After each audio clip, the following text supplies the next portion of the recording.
লম্বা, আমি দেখেছি চ্যাপ্টা টাইপের নাক।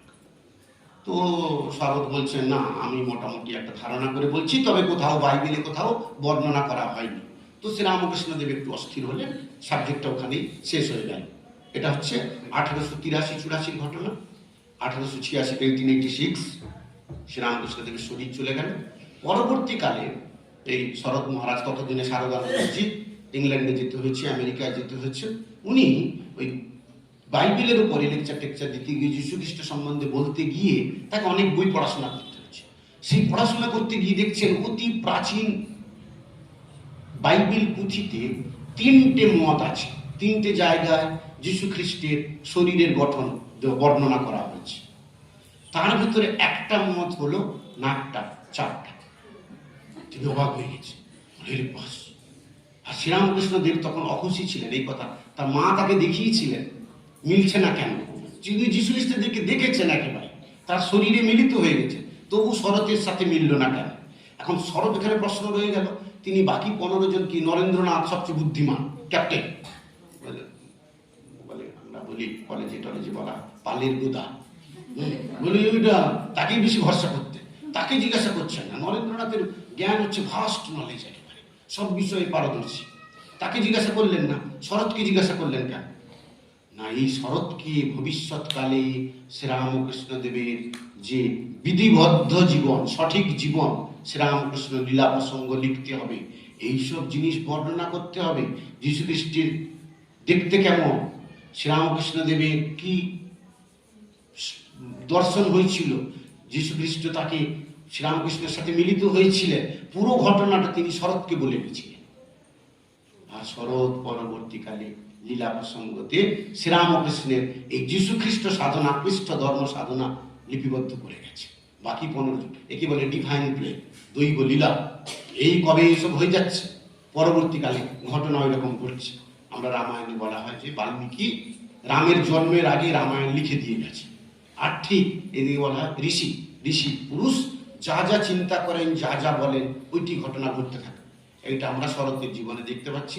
শরৎকে পরবর্তীকালে শ্রীরামকৃষ্ণদেবের খ্রিস্ট সাধনা পর্যালোচনা করতে হচ্ছে, তাই তিনি এগুলো লিপিবদ্ধ করছেন।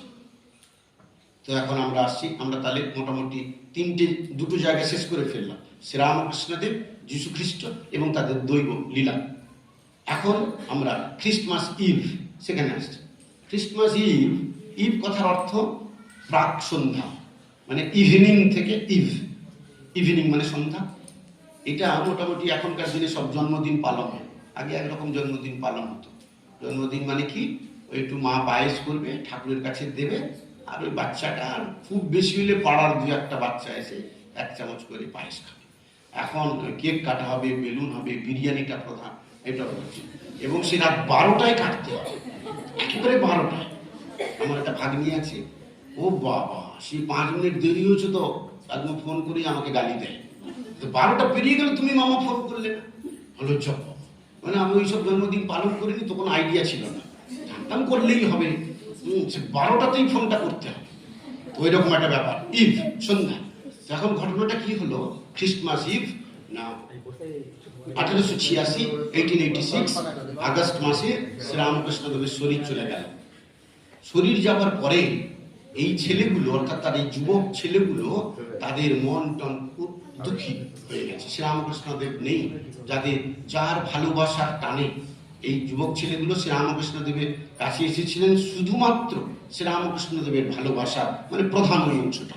আর অনেক কারণ ছিল, প্রধান ছিল কি না, তাদের নিজেদের বাবা মার ভালোবাসা ভালো লাগেনি, শ্রীরামকৃষ্ণদেবের ভালোবাসা অত ভালো লেগেছিল, তার ভালোবাসার আবদ্ধে তারা জড়িয়ে গেছিলেন। কিন্তু হঠাৎ করে শ্রীরামকৃষ্ণদেবের ক্যান্সার হলো, শরীর চলে যাওয়ার পরে এদের মন খারাপ।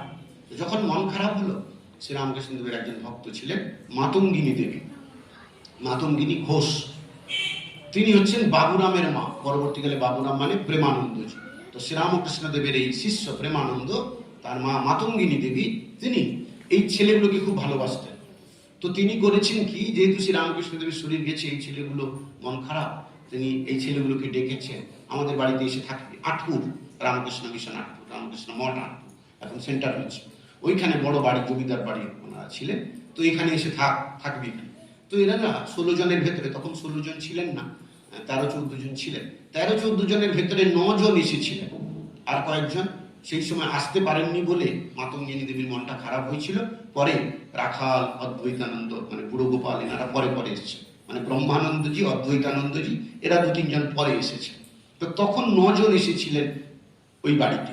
কে কে 9 জন? না, নরেন্দ্রনাথ স্বামী বিবেকানন্দ, তারপরে তারক স্বামী শিবানন্দ, শরৎ স্বামী শারদানন্দ, শশী স্বামী রামকৃষ্ণানন্দ, বাবুরাম প্রেমানন্দ, ওটা পরিবার প্রেমানন্দ, নিরঞ্জন নিরঞ্জনানন্দ, কালী অভেদানন্দ, গঙ্গাধর অখণ্ডানন্দ, আর শারদা প্রসন্ন ত্রিগুণাতীতানন্দ। এই 9 জন ওই আটপুরে বাবুরামের বাড়িতে এসে পৌঁছলেন। বাবুরামের বাড়ি এসে পৌঁছে ওখানে আছেন, খুব ওখানে আনন্দের হাট, খাওয়া দাওয়া হয়।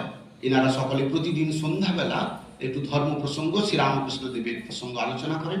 তো 24 ডিসেম্বর একদিন সন্ধ্যাবেলা নরেন্দ্রনাথ ক্যাপ্টেন, আগে বলা হলো নরেন্দ্রনাথ সব বিষয় ক্যাপ্টেন, তিনি বলছেন আজকে আমরা এখানে আগুন জ্বালাবো, ধুনি জ্বালাবো, কাঠ জ্বালানো হবে, সারা রাত্রি আমরা এখানে বসে ধ্যান করব একটা জায়গা, কোর্টইয়ার্ড বাইরে বাগানে। তো সকলে যুবকগুলো সব খুশি, ঠিক আছে। তো আগুন জ্বললো। এনারা যেহেতু শ্রীরামকৃষ্ণ দেবের শিষ্য, শ্রীরামকৃষ্ণ দেবের জীবনী আলোচনা শুরু হলো। তখন শ্রীরামকৃষ্ণ দেব নেই, তার অদর্শনে তাঁরই জীবনের ঘটনা, তাঁরই যে ঈশ্বরের প্রতি ভালোবাসা, অনুরাগ, সেই সম্বন্ধে আলোচনা শুরু হলো।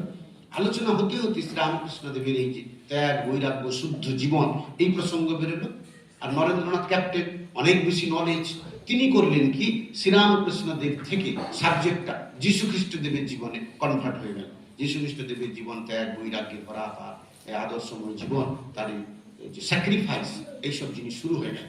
তো যীশু খ্রিস্ট দেবের ত্যাগ, বৈরাগ্য, স্যাক্রিফাইস এইগুলো আলোচনা করার পরে ওনারা এতটা এলিভেটেড হয়ে গেলেন, তাদের মনটা এত উপরে উঠে গেল, এনারা হঠাৎ করে সংকল্প করে ফেললেন সকলে যে আমরা সংসারে ফিরবো না, আমরা সংসারে না ফিরে এই ত্যাগের জীবন, শ্রীরামকৃষ্ণ দেবের দেখানো আদর্শের জীবন আমরা লিড করব। সকলে সংকল্প করলেন আগুনের সামনে। তো এটা তো সারা রাত্রি হলো, ভোরবেলা ঘুমিয়ে পড়েছেন, সকালে উঠেছেন, টিফিন খাওয়া হচ্ছে। হঠাৎ করে মনে পড়লো, তখন 25 ডিসেম্বর, তখন ব্রিটিশ পিরিয়ড। তো 25 ডিসেম্বরের একটা ধুম, চারিদিকে আনন্দ, সব এই হচ্ছে আতশবাজি। বললো ও কালকে তো 24 ডিসেম্বর ছিল, তারা কেউ জানতেন না, কিন্তু গতদিন 24 ডিসেম্বর ছিল। তো তারা তখন বললেন যে 24 ডিসেম্বর খ্রিস্টমাস ইভিনিং, মানে আগের দিন, প্রাক সন্ধ্যা, আগের দিন, এবং যীশু খ্রিস্ট দেবের টপিক এবং তাকে একটা টার্গেট করে নিয়ে আমরা সংকল্প করেছি যে আদর্শের জীবন বা ত্যাগের জীবন আমরা লিড করব। তো সেইটি ছিল আমাদের রামকৃষ্ণ মিশনের এখনকার এই খ্রিস্টমাস ইভ পালন। তো খ্রিস্টমাস প্রথম হচ্ছে খ্রিস্টমাস যীশু খ্রিস্টের থেকে। যীশু খ্রিস্ট সম্বন্ধে শ্রীরামকৃষ্ণ একেবারে জীবন্ত পুরুষকে, দৈব পুরুষকে দেখলেন, তিনি তার শরীরে প্রবেশ করলেন, তিনি এক হয়ে গেলেন, ব্রহ্মের সাথে ঐক্য সাধন হলো। তো যীশু খ্রিস্টের এই পথ শ্রীরামকৃষ্ণদেব বলছিলেন সত্য পথ। তো এইভাবে যীশু খ্রিস্টের এই খ্রিস্টান পথ, খ্রিস্ট ধর্ম এবং এই রামকৃষ্ণ মঠ মিশনের শুরুটা, সংকল্পটা ওই ভাবধারা নিয়ে। এবং এই খ্রিস্ট ধর্ম দুটো, সাধারণভাবে দুটো ভাগে ভাগ, একটা ক্যাথলিক আর একটা প্রোটেস্ট্যান্ট। তো ক্যাথলিকে মা আর ছেলে, আর প্রোটেস্ট্যান্ট হচ্ছে শুধু ছেলে, মানে শুধু যীশু খ্রিস্ট। ক্যাথলিকরা সন্ন্যাসীরা, তারা বিয়ে টিয়ে করেন না, মোটামুটি শ্রীরামকৃষ্ণ ভাবধারার যে অর্ডার, সেই অর্ডারের মতো। আর প্রোটেস্ট্যান্ট হচ্ছে উনি সাধারণ, তারাও মানে ফাদার, কিন্তু তাদের স্ত্রী ছেলে মেয়ে আছে, তারা সংসারে যাতায়াত করেন, তারা টাকা পয়সা নেই। আর রামকৃষ্ণের মিশনে যেমন সন্ন্যাসী, ওই অংশটুকু অনেকে জিজ্ঞাসা করে কত টাকা বেতন পান, দিলেবার নিতাম, দেবার লোক না। তো এইখানে ওই ক্যাথলিক হচ্ছেন মা সন্তান। তো আমাদের যখনই খ্রিস্টমাস হয়, যেহেতু শ্রীরামকৃষ্ণ দেবের ওই জ্যোতি দর্শন হয়েছিল, অর্থাৎ শ্রীরামকৃষ্ণ যীশু খ্রিস্ট একসঙ্গে বলছেন আমার পিতা আর আমি এক। পিতা মানে যেখান থেকে আমার সোর্স, অর্থাৎ মা আর সন্তান এবং বাবা সন্তান, অর্থাৎ ঈশ্বর আমি এক, সেই ভাবধারা নিয়ে এই ক্যাথলিক ভাবধারা। এবং আমাদের তো কোনো ভাব নেই, প্রোটেস্ট্যান্ট যদি যীশু খ্রিস্টকে আলাদা ধরে নিই, তখন যীশু প্রোটেস্ট্যান্ট আমরা দু দলে আছি, দু দলে থাকলে সুবিধা বলে একটা ওই রিলসগুলো দেখায় না, বিয়ে বাড়িতে খেতে গেছে, অ্যাকচুয়ালি কোনো দলের নয়।